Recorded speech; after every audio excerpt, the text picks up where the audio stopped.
In today's video, I'm going to teach you how to verify Google ownership in Base44.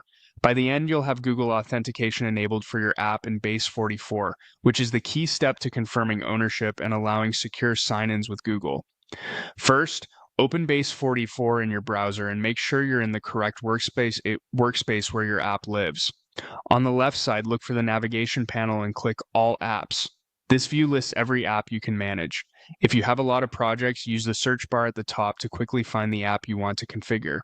Type the app's name, and when it appears, click it to open.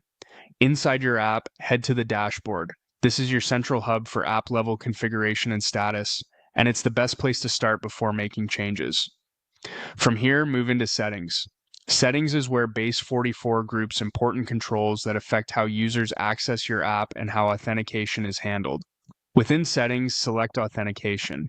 This area manages the sign-in methods your users can use. You'll see different providers and options arranged clearly.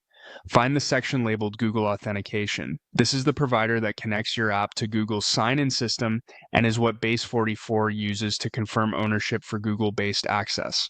Now, click Enable.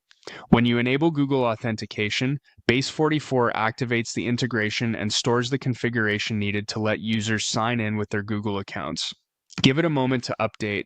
You should see a status change indicating the provider is active. If there's a confirmation prompt, review it and proceed. Once enabled, Google becomes an available sign-in option for your app, and your ownership is recognized through this verified connection. A couple of quick tips to keep everything smooth. Make sure you have the right permissions in Base44. You'll typically need admin or equivalent rights to modify authentication settings. If you don't see all apps, try expanding the sidebar or resizing your window. If your app doesn't appear in search, double-check the spelling or clear any filters. After enabling Google Authentication, it's a good idea to refresh the page so the new status displays correctly. If the toggle doesn't stick or you don't see Google listed, sign out and back in or try a different browser to rule out a cache issue. That's it. You went to Base44, opened your app from All Apps, navigated through Dashboard to Settings, selected Authentication, located Google Authentication, and enabled it. Your Google ownership is now verified through this integration, and your users can sign in with confidence.